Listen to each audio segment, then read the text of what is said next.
adolescente desaparece en una tranquila comunidad, y nadie sospecha que entre los vecinos está la persona que le quitó la vida.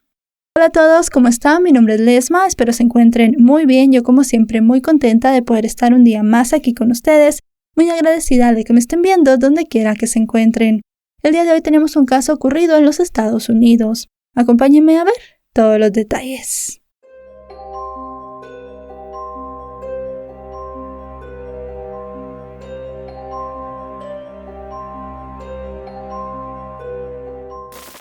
Elizabeth Marlene Enen nació el 17 de mayo de 1995 en el Centro Médico Universitario de Lubbock, una ciudad del condado homónimo en Texas, Estados Unidos. Fue la segunda de los 3 hijos de Virginia Enen y la única niña. Por esto siempre fue la consentida de la casa. Desde su infancia estuvo rodeada del cariño de sus tías y de sus primos cercanos. Sus compañeros de la secundaria Monterrey, donde cursaba el 2º año, y también sus allegados la describieron como un ratón de biblioteca, esto por su gran afición a la lectura y la poesía. A pesar de su carácter generalmente tímido y reservado, a Elizabeth le encantaba cantar y bailar. De hecho, durante su infancia participó en una escuela de danza. Además, en el primer año de bachillerato se integró al coro, donde destacó como líder de la sección de contraaltos. Según sus amigos, ella tenía una voz increíble, pero su timidez le impedía usarla a plenitud. Sin embargo, varios conocidos relataron que en el 2º año del bachillerato hubo un cambio en Elizabeth. Se le vio más sociable, confiada, extrovertida y bulliciosa. Algunos de sus compañeros afirmaron que con su hermosa voz llegó a representar el sonido de la mitad del coro. La jovencita también era miembro de la Iglesia Tabernáculo de Fe, donde también cantaba, pero se destacó sobre todo en ser una estudiante aplicada, cuyas calificaciones eran notables. Cuando no estaba estudiando, escuchaba música y escribía poesías. Un día pensó en sacarle provecho a su tiempo libre para poder ganar dinero extra, y así contribuir con distintas compras de la casa o cubrir algún gasto especial. Fue gracias a su carácter amable y cariñoso que pronto se convirtió en una de las niñeras favoritas de su comunidad. Todos los padres se mostraron muy dispuestos a dejar a sus hijos al cuidado de Elizabeth, quien ya se había convertido en una encantadora y responsable adolescente. La mayoría de los empleadores fueron siempre familias conocidas de su madre Virginia. Parecía que todo iba bien para Elizabeth y su familia. Su madre estaba muy contenta de que su hija por fin tuviera un poco de independencia económica y que comenzara a aprender todo lo que costaba el dinero. Tenía mucha confianza en las familias de la zona. Al final no era una comunidad muy grande y todos se conocían. No tenían idea de que entre ellos vivía un hombre que tenía un perverso historial, el cual había estado tratando de ocultar durante mucho tiempo. Nadie se imaginaba que esta persona, que se había asentado muy bien entre los vecinos, era capaz de hacer los actos más terribles. Y tampoco nadie se imaginaba que su víctima sería Elizabeth. Todo pasó los primeros días del año 2011. Luego de las fiestas parecía que todo el mundo estaba asentándose, volviendo a la rutina y tratando de encontrar de nuevo su camino para tener un año nuevo muy bueno. Elizabeth comenzó a pensar que se acercaba el cumpleaños de su hermano y quería comprarle un regalo. Así que se puso como meta trabajar todas las horas posibles de niñera para juntar ese dinero y darle una sorpresa a ese hermano al cual le tenía tanto cariño. Lo que ella no sabía era que una de esas personas que la contrataría terminaría siendo su asesino. Y es que el martes 4 de enero del año 2011, un amigo de muchos años de su madre llamado Humberto Maldonado Salinas Jr. la contactó para encargarle cuidar a sus 2 hijos pequeños. El hombre de raíces mexicanas de 45 años quería salir a jugar bingo, mientras su esposa tenía planeada una salida nocturna con su hermana. Ese día, cerca de las 10 de la noche, Elizabeth se preparó para marcharse.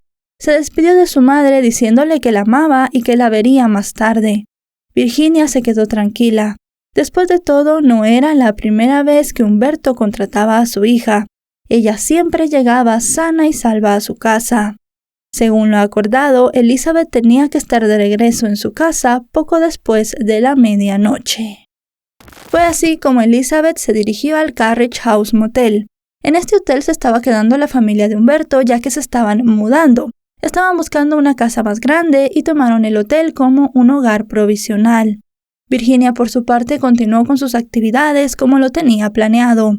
Lo que la madre no sabía es que esa despedida sería la última vez en la cual vería a su hija con vida.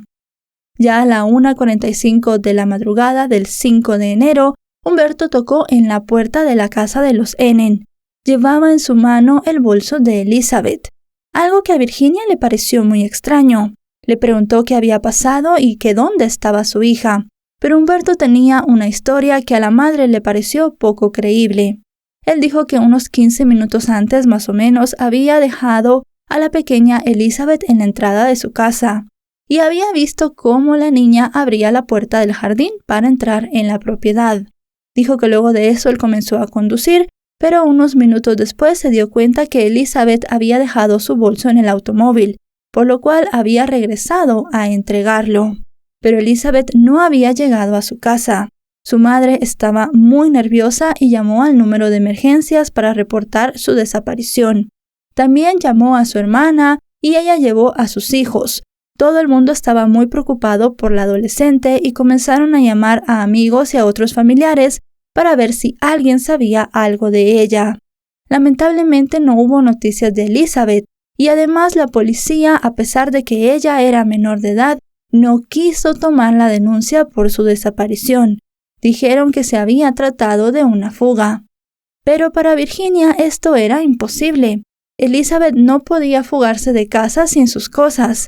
No llevaba su teléfono, no llevaba dinero, no llevaba su documentación. Y además de eso, ella no era una chica con un historial de huidas. Siempre llegaba a su casa, había tenido una muy buena relación con su madre y en la escuela, como ya sabemos, le iba muy bien. No daba para nada el perfil de una persona que quisiese huir. Pero las autoridades no le hacían caso y le dijeron en repetidas ocasiones que tomarían el caso como el de una fuga. Lo que hicieron los vecinos fue unirse, ellos mismos imprimieron varios carteles y varios panfletos con la foto del adolescente. También pusieron una descripción y comenzaron a repartirlo en lugares aledaños. Humberto consoló a la triste madre y también participó en las búsquedas. Nadie sabía que el hombre estaba escondiendo un horrible secreto. Así fueron pasando los días y se convirtieron en semanas. Luego de 2 semanas de esfuerzos de los familiares de Elizabeth y de que los medios de comunicación difundieran la desaparición, finalmente la policía decidió catalogar el caso como un secuestro. Las investigaciones comenzaron en el motel, el último lugar donde la adolescente había sido vista con vida. Las cámaras de seguridad del establecimiento revelaron una verdad aterradora e inesperada. Alrededor de las 10:45 de la noche, la cámara captó a Humberto caminando de regreso a la habitación donde Elizabeth estaba cuidando a sus hijos. Más o menos a las 11:47 de la noche se ve al adolescente salir a toda prisa del cuarto con su bolso. Su lenguaje corporal reflejó que estaba asustada o tratando de escapar de algo o de alguien. Humberto la siguió, usando solo una camiseta sin mangas de color blanco y pantalones de color oscuro. La siguiente toma mostró a Humberto tomando a Elizabeth fuertemente del brazo. La adolescente trató de girar, pero en una dirección diferente para escapar del hombre.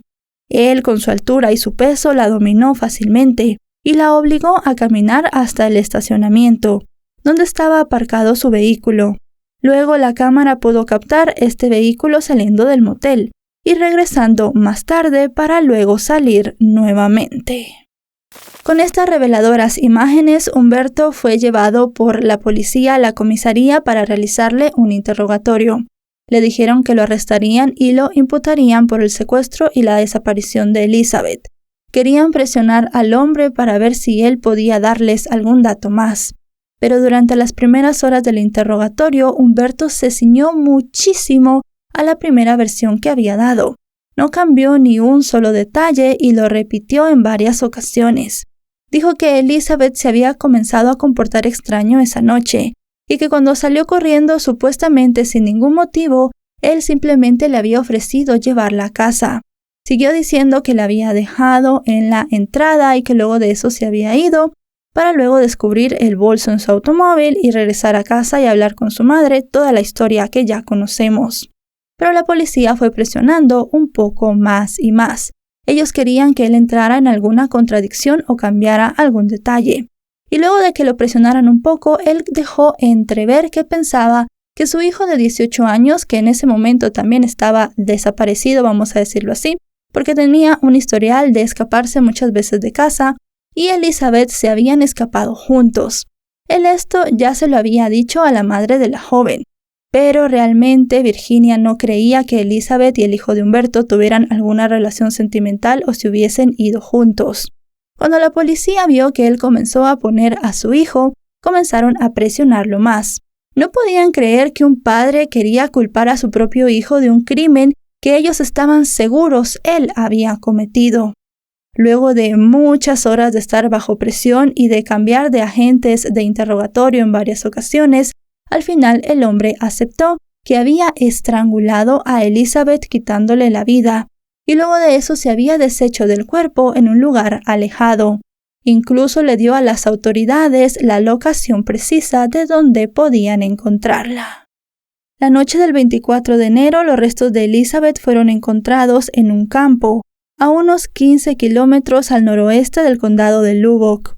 Los exámenes forenses confirmaron que en efecto el cuerpo era de ella y comenzaron así con otros análisis para determinar la causa de la muerte. Al conocerse la trágica noticia, cientos de personas se unieron a una vigilia organizada por sus compañeros de clase y amigos del coro. Se realizó frente al edificio de la escuela secundaria. Allí improvisaron un memorial iluminado por unas 600 velas. Durante el evento, alrededor de una docena de amigos de Elizabeth leyeron poemas, oraron y cantaron algunas de sus canciones favoritas en honor a la dulce chica que amaba la música, la literatura y la poesía. Los servicios funerarios se realizaron el viernes 28 de enero de 2011. Y el cuerpo de Elizabeth fue sepultado en un mausoleo en Woodrow, Texas. Cientos de personas acompañaron a la familia Enen para darle el último adiós. Los exámenes forenses corroboraron la versión del acusado en la cual él había dicho que había estrangulado a Elizabeth, pero no se dieron muchos detalles públicos. No se especificó si había utilizado las manos o algún objeto. Tampoco se especificó ni se dio al público la información de si Elizabeth había sido o no abusada sexualmente por este hombre o si había otras marcas de violencia en su cuerpo. Los peritos forenses y en especial el encargado de todo el equipo quisieron que todo se mantuviera con mucho hermetismo. La comunidad era muy unida y ellos pensaban que ese tipo de detalles no tenían que ser dados al público. Dijeron que simplemente estaban buscando justicia para la adolescente. Ya que no trascendieron todas estas cosas, algunas personas comenzaron a hacer distintas hipótesis. Eso sí, también hubo otras cosas que se pudieron asumir por la hipótesis que tenía la fiscalía. Y es que lo que ellos pensaban era que cuando Humberto llegó por la noche a la habitación del motel, abusó sexualmente de Elizabeth. En cierto momento ella pudo huir corriendo de la habitación y fue allí cuando él comenzó a perseguirla. Luego de eso la subió a su automóvil y le quitó la vida para que ella no lo denunciara. Y es que realmente, aunque Humberto aparentaba ser una persona muy tranquila y muy buena, y además de eso un gran vecino y miembro de la comunidad, era todo lo contrario. El hombre tenía un amplio prontuario criminal, en el cual se incluían muchos crímenes que involucraban la violencia. El sujeto había estado 12 años en la cárcel por una condena de lesiones a un niño. También se señaló que había golpeado repetidamente a su hija de 4 meses con una caja de acero. Su excusa fue que había enloquecido. Luego fue arrestado por agredir a su esposa y por golpearse la cabeza contra el tablero de un vehículo. Varios medios locales revelaron que él pagó una multa por esto y cumplió solo un día en la cárcel. Tanto los Enen como los otros vecinos desconocían estos rasgos del hombre. Es más, Lily Huckabee, la tía de Elizabeth, comentó que en todo momento Humberto se comportó de manera respetuosa y lo veían como un admirable padre de familia. Su esposa tampoco jamás comentó que el hombre fuese violento o que hubiesen pasado por todos esos episodios en su vida familiar. La justicia tardó poco más de un año en llevar a la corte a Humberto Salinas Jr. En la comunidad se respiraba un aire diferente. Muchos todavía estaban en shock por lo que había pasado. No entendían bien cómo este hombre, al cual veían como un respetable padre de familia, podía ser una persona tan violenta. Era una comunidad en la cual todos dejaban la puerta abierta, confiaban ciegamente los unos en los otros, pero ya todo había cambiado. La gente se mostraba más reacia a confiar en algunos de sus vecinos y se habían vuelto mucho más precavidos. Fue así como el 6 de abril del año 2012, Humberto Salinas Jr. se declaró culpable de los delitos de asesinato capital y asalto agravado. Él se declaró culpable como parte de un acuerdo con la fiscalía para que no le dieran la pena de muerte. A cambio de estos cargos de culpabilidad, de que él aceptara esto, le dieron una cadena perpetua sin posibilidades de libertad condicional. Durante la audiencia, tanto Virginia como las tías de Elizabeth confrontaron a Humberto. Le recriminaron que él había estado con la familia cuando se reportó la desaparición. Estuvo repartiendo volantes cuando sabía que la chica ya estaba muerta. Le dijeron que de haber estado en sus manos, ellas le habrían impuesto la pena capital. Sobre el acuerdo que le permitió a Humberto evadir la pena de muerte, el fiscal declaró a los medios locales que algunos detalles en el caso pudieron haber arrojado una luz negativa sobre Elizabeth y su familia, y que él quiso que la familia tuviera un cierre, y así evitar que el asesino saliera de prisión. Pero fue una declaración bastante polémica porque realmente no se entendió bien qué quiso decir. Otro detalle polémico del cual ya hablamos fue la actuación policial el día que Elizabeth desapareció, y no solamente ese día, sino las semanas después. Ella estuvo en la lista de la policía como fugitiva y no se investigó desde un principio a Humberto, la última persona que la había visto con vida. A respecto de todo esto, el capitán de la policía de Lubbock señaló que sus oficiales habían hecho el mejor trabajo que pudieron, con toda la información que tenían en ese momento.